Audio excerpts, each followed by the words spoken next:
नमस्कार साथियों, एक बार पुनः आप सभी का हार्दिक स्वागत अभिनंदन है। तो एक बार पुनः 6 बजे वाली क्लास के अंदर आपके सामने हाजिर हो गए हैं और आज एक नया प्रश्न लेकर आपके सामने आए हैं जो एलडीसी 2013 के अंदर जो है वो प्रश्न पूछा गया है। प्रश्न बेहद ही शानदार है कि निम्न में से राजस्थान के किस राजा ने अश्वमेध यज्ञ जो है इसको संपन्न किया था। और अश्वमेध यज्ञ क्या होता है? तो अश्वमेध यज्ञ जिसको भगवान श्री राम ने किया था, और जब भगवान श्री राम ने अश्वमेध यज्ञ किया था तो वहां पर लव और कुश के द्वारा घोड़ा पकड़ा गया था। और जो भगवान श्री राम ने अश्वमेध यज्ञ किया था, इस अश्वमेध यज्ञ के अंदर होता है घोड़ा छोड़ना पड़ता है, और घोड़ा जितना स्थान घेरता है वो यज्ञ करवाने वाले का हो जाता है। लेकिन इसमें शर्त ये भी होती है कि भाई अगर रास्ते में किसी ने घोड़ा पकड़ लिया तो आपको उसके साथ में युद्ध करना पड़ेगा। अगर आप उसको युद्ध में हरा देते हो तो ही वो स्थान आपका होगा, अन्यथा आपका स्थान वो नहीं होगा।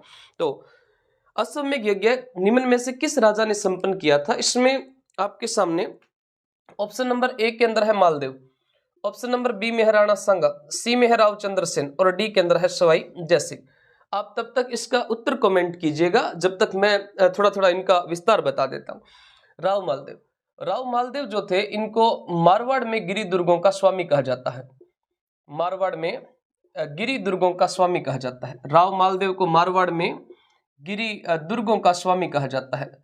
गिरी दुर्गों का स्वामी किसको कहते हैं? तो मारवाड़ के अंदर गिरी दुर्गों का स्वामी राव मालदेव को कहा जाता है। और राव मालदेव जो थे, इन्होंने जोधपुर का प्रकोटा बनवाया था। जोधपुर जो है, इस जोधपुर का प्रकोटा किसने बनवाया था? तो जोधपुर का प्रकोटा राव मालदेव के द्वारा बनवाया गया था। और कई सारे इन्होंने मारवाड़ के अंदर दुर्ग भी बनवाए थे, जैसे एक इन्होंने रिया का किला बनवाया था, रिया दुर्ग बनवाया था, और एक इन्होंने सोजत का किला बनाया था, एक पोखरण, और एक मेड़ता मालकोट का किला जो है। ये सारे के सारे निर्माण कार्य जो है वो किसके आते हैं? तो ये सारे के सारे निर्माण कार्य राव मालदेव के आते हैं। इसके अलावा अगला ऑप्शन है आपके सामने राणा सांगा। राणा सांगा जिसको सैनिकों का भग्नावेश कहा जाता है। राणा सांगा जिसकी मृत्यु कब होती है? तो राणा सांगा की मृत्यु हुई थी 30 जनवरी 1528 को। राणा सांगा की मृत्यु 30 जनवरी 1528 को होती है। किस जगह पे राणा सांगा की मृत्यु हुई थी? तो एक स्थान है कालपी, और कालपी पड़ता है यूपी के अंदर। यहां पर राणा सांगा की मृत्यु होती है। और एक स्थान आता है मांडलगढ़, और मांडलगढ़ के अंदर, मांडलगढ़ जो है, यहां पर राणा सांगा की कितने खम्भों की छतरी है? तो मांडलगढ़ में राणा सांगा की 8 खम्भों की छतरी है। और इसी मांडलगढ़ में जगन्नाथ कछवाहे की कितने खम्भों की छतरी है? तो जगन्नाथ कछवाहे की यहां पर 32 खम्भों की छतरी है।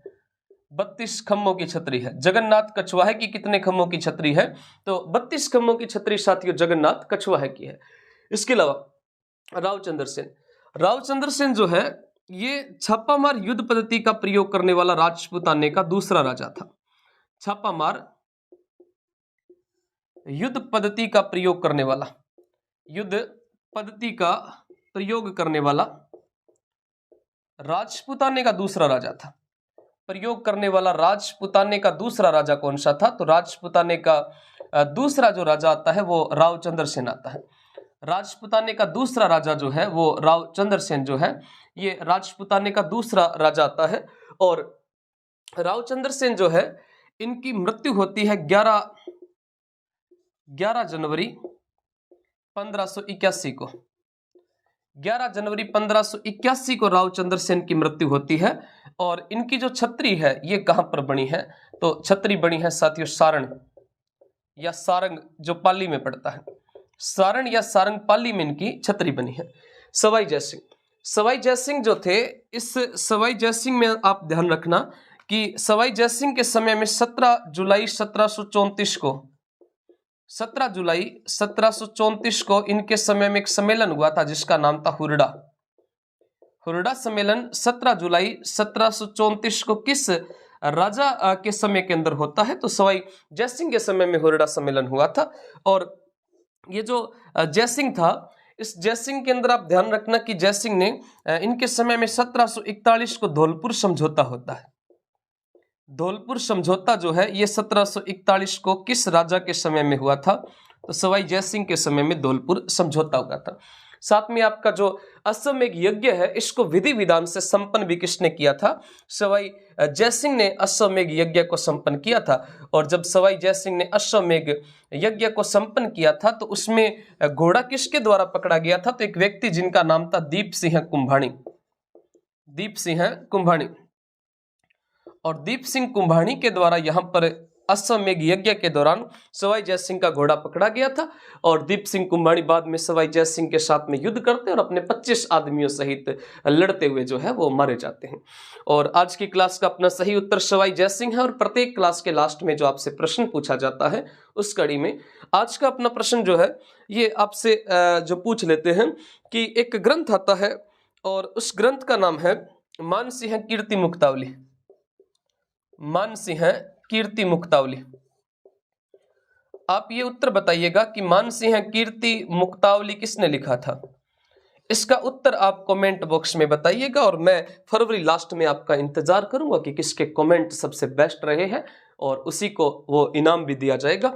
तो मिलते हैं अगली क्लास में, तब तक के लिए जय हिंद, जय भारत, धन्यवाद।